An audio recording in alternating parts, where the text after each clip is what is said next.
Good evening, YouTube. Hope everybody's doing okay. Sunday evening. I've been inspired to do a short video. You know me as short videos. A short video on my setup, my tent setup, or shed setup, grow room setup, whatever you want to call it. So I'll run you through what I've done, how I've done it, as quickly as possible. I'll keep it as brief as possible.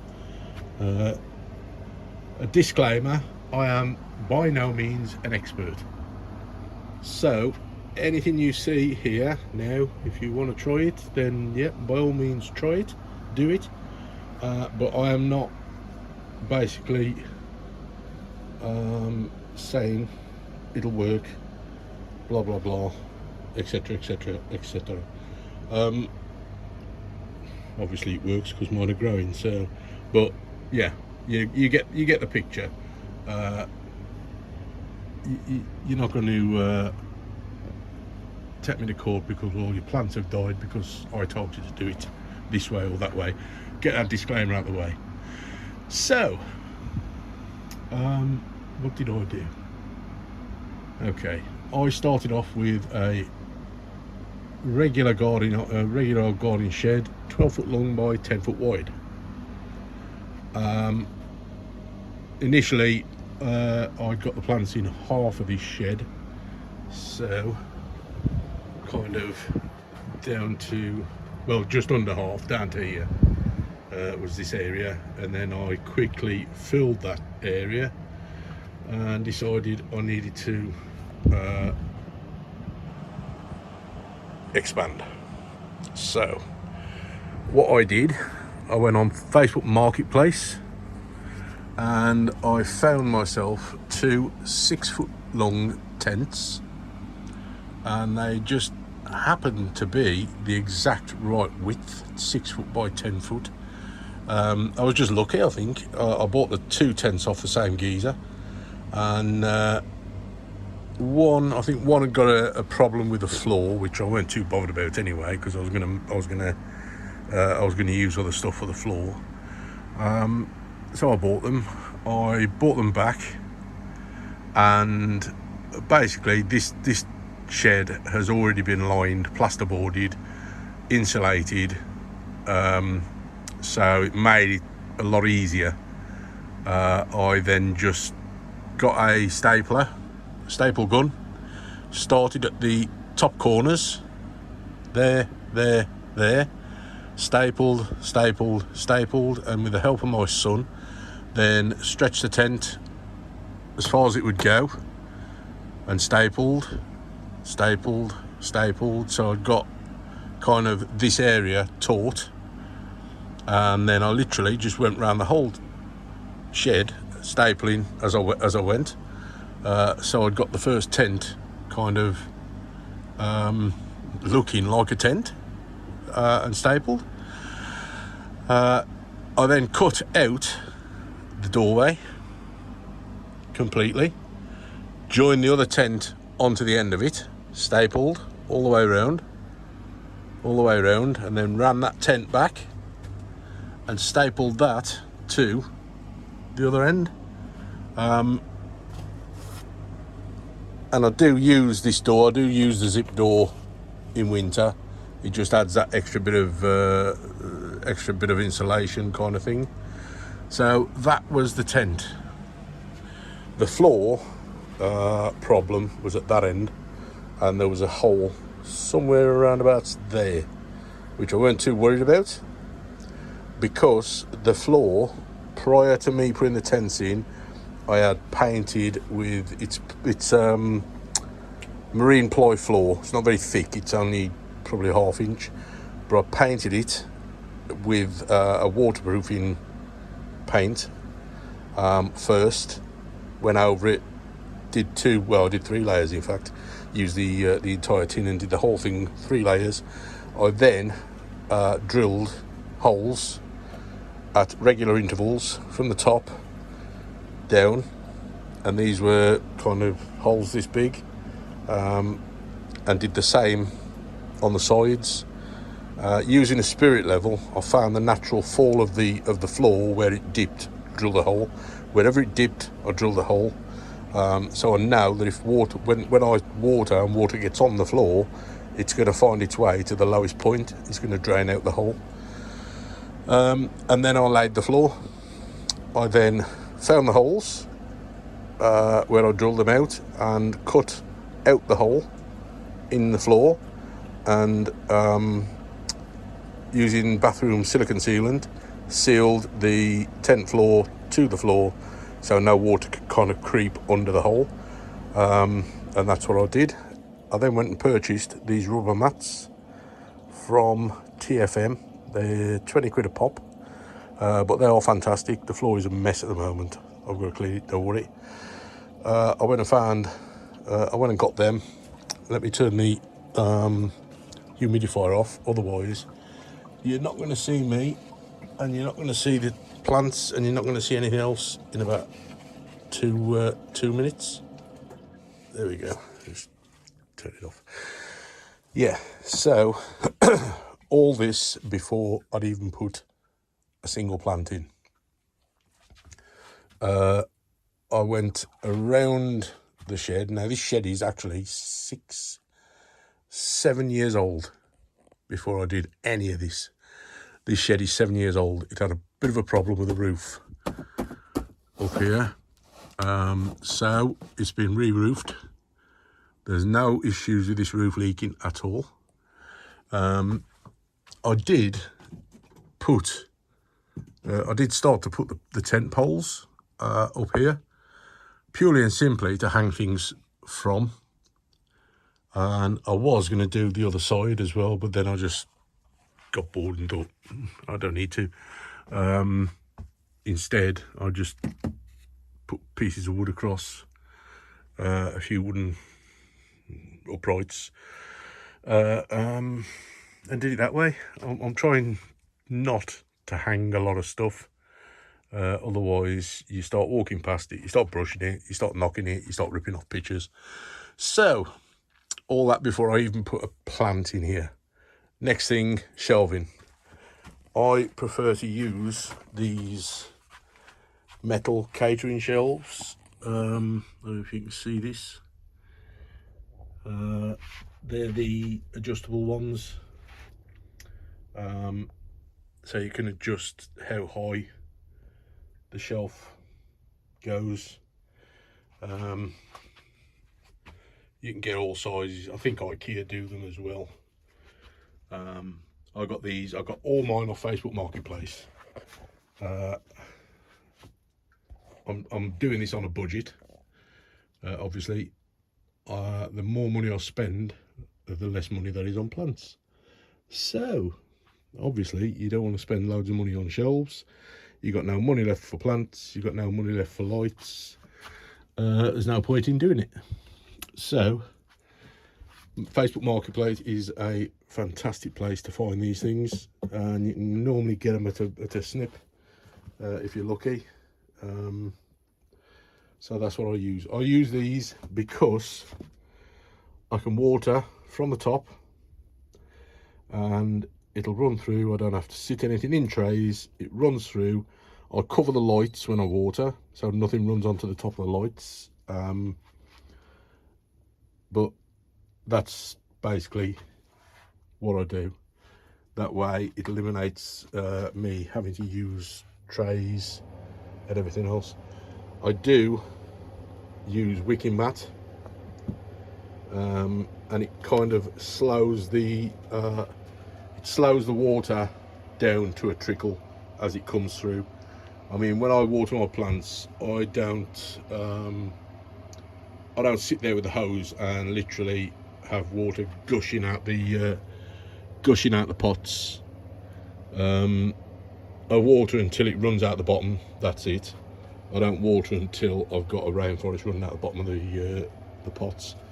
That way I don't have tons of water running onto the plants below, because ultimately when you water,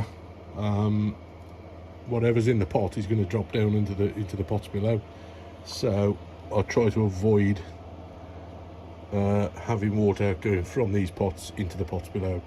If I can do it at all, that's what I do. So that's the shelving, which brings us on to lighting. I use a number of brands of light. Spider Farmer SF600, which is an absolutely fantastic light, very capable. Puts out a good. Let me just say this before we start about the lights. I'm not an expert. I'm not coming here with a light meter. Well, I have got coming here with a light meter. I do have a light meter. I don't know how to read one. Basically, it's everything in here has been trial and error. I have had the lights at certain height distances over a period of months, and they've moved, they've gone up, they've gone down, until I've found that sweet spot. And anybody who's got a grow room, anybody that's growing plants will tell you the same thing. If you're growing plants, it's going to take, you can't just bang lights in there and away they go and they start growing. It doesn't work that way. It's artificial, and as soon as you start, you're going to burn plants. It's the nature of the beast. You're going to burn plants. You're going to have red leaves, because you're going to put the lights too close, and you're going to think, well, no, that's not close enough. 2 days later, everything is bright red, looks like it's been spray painted, and then you realise, yeah, that is too close. So it is trial and error. I can only advise that you start off further away and work down, not the opposite way. That way you'll save yourself a lot of grief, you'll save your plants a lot of stress, and it'll work out better for everybody in the long run. So I have Spider Farmer, that's an SF600. We've got Viper Spectra rather. This is a P1000. Is it P1000? P1000, I believe. Yes. Let me see. Let me check my. I think it is a P1000.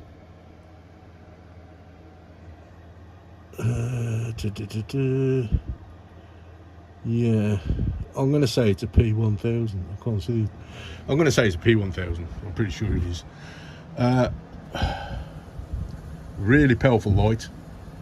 Don't be fooled by its compact size. Puts out a lot of light, and this thing will toast your plants in seconds if you're not careful. It's got a dimmer function, so you can turn it down and you can turn it up.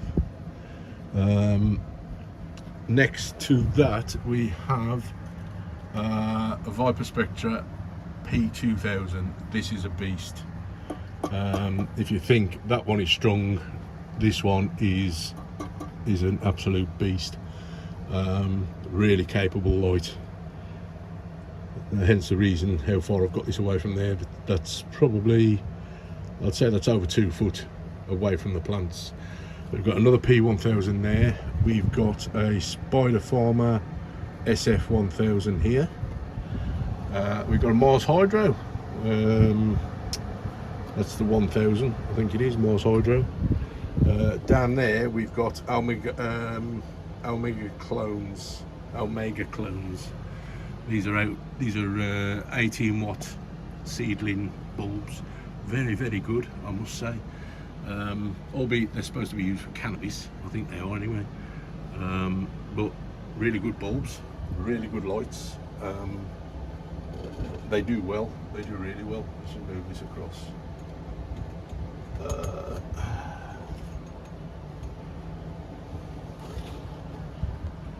Yeah, they keep the seedlings looking good as well, so no complaints there. I've got some of the old T5s here over the moss tray. There's 5 of these T5s, daisy chained. I do love T5s. They provide beautiful light, and as you can see, they make everything look really green. And then we've got another Spider Farmer SF600 over this lot. This is another Mars Hydro under here. Moving around, we've got another Spider Farmer SF2000 Pro. So there's two of them. Under here we've got another Mars Hydro and another Viper Spectra P1000 and another Viper Spectra P2000 there. So that's, oh, and we've got a EnviroGrow Lumi, which I'll probably take down now. Two bulbs have gone. The other two look like they're on the way out. It's not actually doing anything now, so let's see what the difference is. I'll turn that off. There you go. Well, there's not a massive difference, really. So we'll probably get rid of this at some point, or I might just stick two new bulbs in it and carry on with it. So that's the lighting. That's what I use. And as you can see, everything looks, well, you'll be the judge, and you can tell me in the comments what you think it looks like. I'm quite happy. I think everything looks relatively happy. Everything looks relatively green, all the colours it should do. I'm not complaining. Oh, there's another Spider Farmer SF2000 Pro over the Helium 4 as well. Which brings us on to fans. I've got two fans in here. I've got that one which is an oscillating fan. I think that's 8-inch diameter. Cracking fan. I don't know what the mech is. This fan, where did I have this fan from? Can't remember. I've had this fan, no word of a lie, I think it's probably about 5 years old. I bought it from a car boot. I do remember buying it from a car boot. I paid £5 for it from a car boot, and the thing just keeps going. I had a problem with it oscillating, and I took the back off, greased everything, cleaned it all out, put the back on. It runs like a Swiss watch. It doesn't miss a beat. What a fantastic bit of kit. And down there I have got a, what size is that? I think it's a 15 or an 18-inch fan. Keeps the air moving. They come on periodically. I think they come on for about 10 minutes every hour. And then they switch off. They just keep the air moving in the tent. Worst thing you can have is still stagnant air in a tent. It's a breeding ground for fungus. It's a breeding ground for all sorts of nasties. You won't find any fungus in this tent, not a drop, because the air is moving constantly. And if the fans aren't going, the air conditioner's going. So there's always air moving in this tent. And the plants seem to love it. So fans are of the utmost importance, because if you have a shed and you go splashing water around when you're watering, and you've got lights which are creating lovely warm, humid conditions, and you've got warm, humid conditions, wet, with no air movement, you turn your shed into a mushroom farm, because that's what's going to grow. Lots and lots and lots of mushrooms, fungus, and all that kind of nastiness. So fans are of the utmost importance. Before I got the aircon, I had an 8-inch extractor fan, which is the backup at the moment. I'm not going to take this out in case something goes wrong with the aircon. I can always fall back on the extractor fan. If that extractor doesn't come on, it's currently 23C in here at the moment. If that extractor doesn't come on within the space of an hour, it will be over 35C in here in the space of an hour, and that's just through the heat off the lights. Hence the reason you need some sort of fan extractor. You need something that's going to pull the air out, or you need something that's going to cool the place down. I run this tent predominantly as a Highland setup. It's bordering on Inter, but I run it as a Highland because it does get a decent drop at night. It does drop down to the lowest I've had it in the winter was 10C before the heaters kicked in. But on an average, it's between 14 and 16 at night, and it doesn't go over 24C in the day with the aircon. So and that's consistent. I've found that the biggest thing in the tent and growing is consistency. Plants love consistency, and Nepenthes, they love it. If you've got consistent temperatures and you've got consistent growing conditions, Nepenthes love it. They love routine, which is why in the video I think I did a post and I said that these are going to hate me for a while. They are going to hate me because I've moved everything around here. This shelf was pointing this way. I've moved it round so it's up against the wall. So a lot of these plants have been moved from their the location they've been at for a long time. So they're not going to be happy, and I'm not expecting any pictures for a while. So make the best of what you can see at the moment, because they probably won't do a lot for a while, but we'll see what happens. So that's fans, that's aircon. The aircon I use is a DeLonghi Pinguino, quite an expensive bit of kit. I will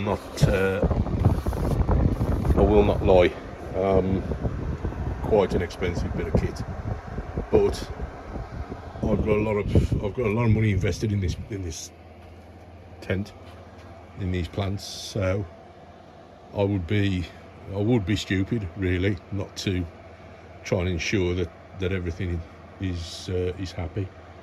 So that's my aircon unit, and I've got the extractor fan to fall back on. That extractor fan is actually, the way I use it, it's an extractor fan in reverse. So instead of pulling air out, that used to blow air in, and quite effective, really effective at cooling the tent down. So much so, I mean, it used to come on probably 2 minutes every half an hour. The only problem is when you start blowing air in from outside into inside, it absolutely smashes your humidity, and your humidity just falls through the floor. So you need a decent humidifier, and I chose the Gas Sonic Air Pro. That's what I'm using. It's a bit of a beast. It's a big unit. 6.5 litres an hour it's capable of, but it really puts it out, and it doesn't need to come on for long. It comes on, humidity straight up, shuts off. Since I've stopped using the extractor fan and I'm using the aircon, the humidity doesn't drop so rapidly like it used to. So but yeah, it's a really capable bit of kit, and I'm really chuffed with it. I'll say I've had no problem with it. Just flick it on for you. I'll say I've had no problem with it. I did have an issue a while back, and I did a video about it. That it was really weak when it was putting out fog. There we go. And I worked out in the end that it was the O-rings under the ceramic discs had lost they weren't flexible anymore, and so I replaced the O-rings, and this thing turned into an absolute beast. It did. I mean, it really does put it out. And you turn it. I mean, if the humidity was 0 in here, and I put this on, within literally about 5 minutes, the humidity would be up in the high 80s, low 90s. So that's the humidifier. That's what I use. It is a pipe fed unit, meaning I don't have to fill it up. I've got a hose pipe that literally runs underneath these shelves, goes out through the shed there, and then that runs straight out to a water butt in the garden, which is fed by runoff from the conservatory. So I don't need to fill that at all. It fills itself, which is fantastic. At the moment here you see the aircon running in conjunction with the humidifier, and let me tell you, I can actually feel the room getting far more humid, and as you can see, humidifier is sucking it in, and it's now blowing out the most amazing cool mist. Fantastic. I mean, it's cool coming out there, but it's actually it's really cold coming out of the humidifier. It's beautiful. I wish you could feel this. It's absolutely amazing. I don't know how long the humidifier will last, having that run through it, but it's got a warranty, so we'll turn that off. So there you go. That is my tent in a nutshell, and how it runs basically day to day. I don't have many issues. Oh, the other things I use, I forgot to touch on. Everything is run by these tapo plugs. So everything's run by, I can control everything by my phone, should I need to. I don't need to. Everything is set on a schedule. The lights come on at 8:30 in the morning, and they're set to go off. Everything else, the fans are set on a schedule, so they come on 10 minutes in every hour. Everything's set, apart from the air conditioner, which runs on the Inkbird thermostat, Inkbird thermostat. Everything else is run off the tapo plugs, the lights, everything else. So yeah, so that's my shed in a nutshell. Any questions, feel free, drop me a comment. Please like and subscribe, please share. I'm always happy to help if I can. Like I said before, I'm not an expert. This is very much trial and error, and it's took me this long now to dial this in and get it to where it is now. So don't expect to just throw stuff in the tent. It's going to grow, it's going to be happy, and you're going to be giggling all the way down the road. Don't work like that.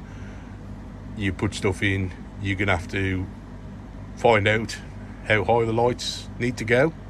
I can't tell you if they need to go 2 foot. I can't tell you if they need to go a foot. Every tent is different. Every grow is different. So it's trial and error. It's took me probably best part of 6 months to get things to where I am now. where everything is relatively happy. So yeah, that's I hope that's helped. I hope that's cleared a bit of things up, a few things up. And as I say, any questions, feel free to ask. Daz, this video was for you, and if you have any questions, fire them at me in Messenger and I'll answer. And you only live around the corner, so you're more than welcome to come round and have a look. So yeah, that's it. I'm going to go and upload this now. And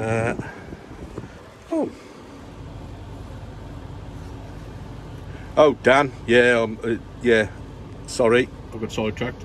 Dan, yeah, I agree. It does look identical to yours, mate. Yeah. Spathulata gymnamphora. Yeah. I would say yes. I'm waffling again, aren't I? But I don't hear anybody moaning. You love to see the plants, admit it. You do, you love it.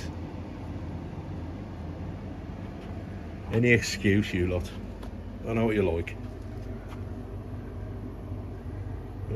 I've just noticed that growing at the side of my Rob Cantley. Now, I think that is Utricularia, potentially. Let me see. Oh yeah, there's a stem under there. That looks like Utric to me. How that has got in there, I have no idea. I'm going to say it's a Utric. You can tell me if I'm wrong. No idea how that's got in there. How strange. Bizarre. Let me zoom out a second. I just noticed the basil on this Black Miracle. About some little puppies. Fantastic. I have got noticing basils all over the place, and I notice them and then I just forget about them, and before I know it, there's 3 or 4 like this one.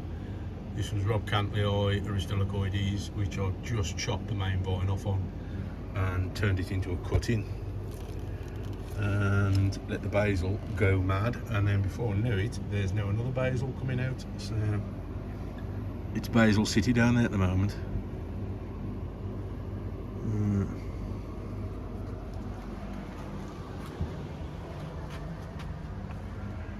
I've just noticed that Trismodiensis as well. He's looking mighty fine, actually. Mighty fine.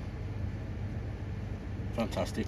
Oh yeah, I've got to say a big shout out to all my new subscribers. I have noticed, don't think I ever noticed, the subscriber count has gone up considerably.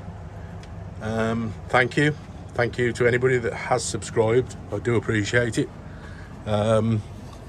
Just lets me know that it's worth doing the videos, so I do appreciate it. Thank you. The more the merrier.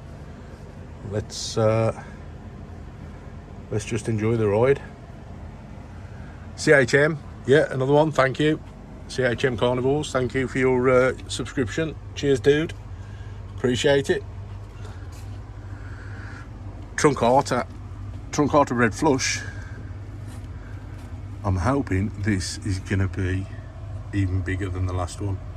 It looks like it's, judging by the base of the tendril, is normally a good giveaway of how big the picture's going to be.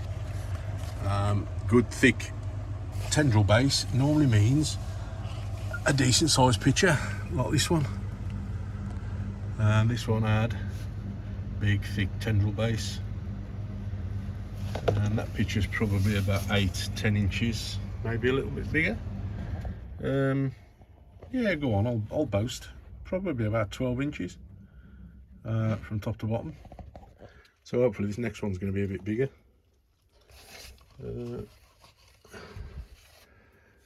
We're at 35 minutes, and I'm just thinking, sod it, I'm going to keep showing you stuff until we get to about 40, 45. I'll make it worth your while. You've paid, so why not? Nah. Is there anything you'd like to see? Anything you'd like to look at? Drop a message in the comments. Let me know.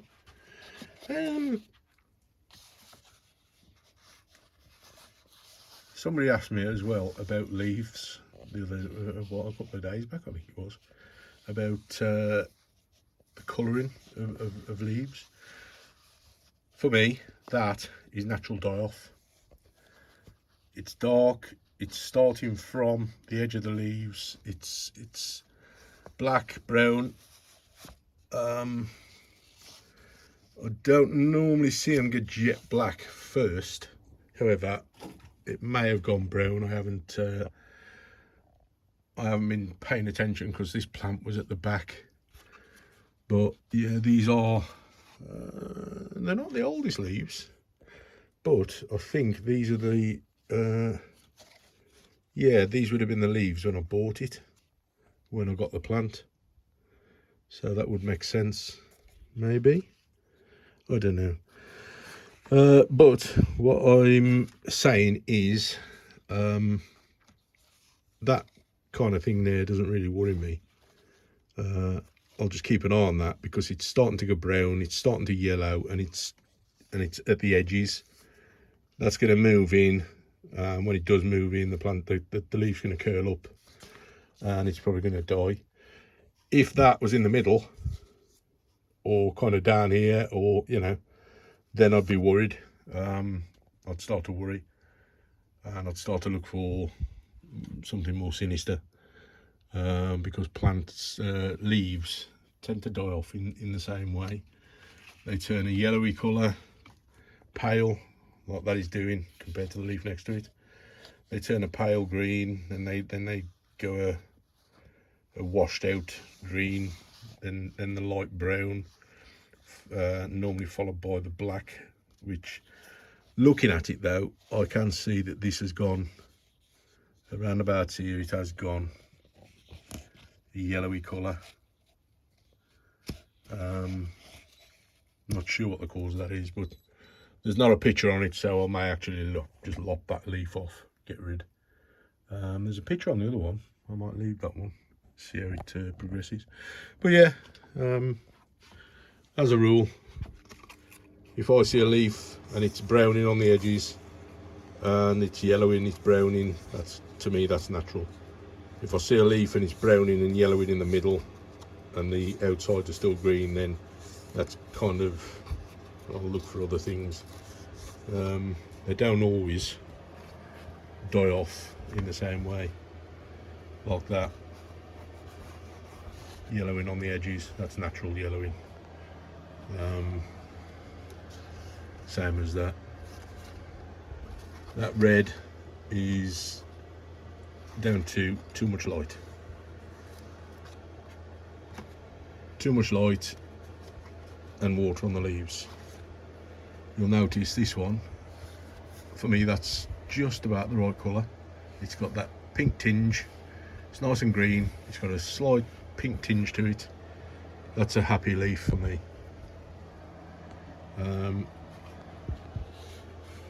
Too much light. Too much light. That's a Rob glandulifera. That's too much light. These leaves here are all where I've had I've been messing around with the lights up and down, trying the brightness, turning the dim up, dim down, until I've got it to a satisfactory level. And you'll find when one plant's happy, another one isn't. So you get one that's just the right colour, the one next to it starts to turn bright red, or the one next to that isn't getting enough light.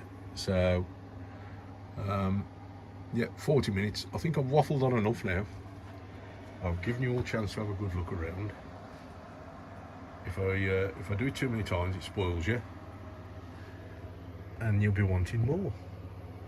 So yeah, I'm going to cut it now and go and upload this. And Darren, have a good look at it, and hopefully it'll give you some inspiration, mate. And as I said, you can ask me, feel free. Oh, I used this stuff as well. This is diamond mylar. You can get this off Amazon by the roll. I think it was, well, I can't remember how much it was, but you get, I think you get about 10 meters per roll. Diamond mylar. It reflects the light very well. So yeah, check it out. Okay, I'm gonna go. I've waffled on enough, folks. I hope you enjoyed it. I know it's a little bit different to what I normally do, but it's still giving you a chance to have a look around, doesn't it? You've still had a mooch. You've seen what's cooking. So hopefully I'll speak to you soon, and we'll have some more pictures to look at. All right. Take care, folks. Speak soon. Good night.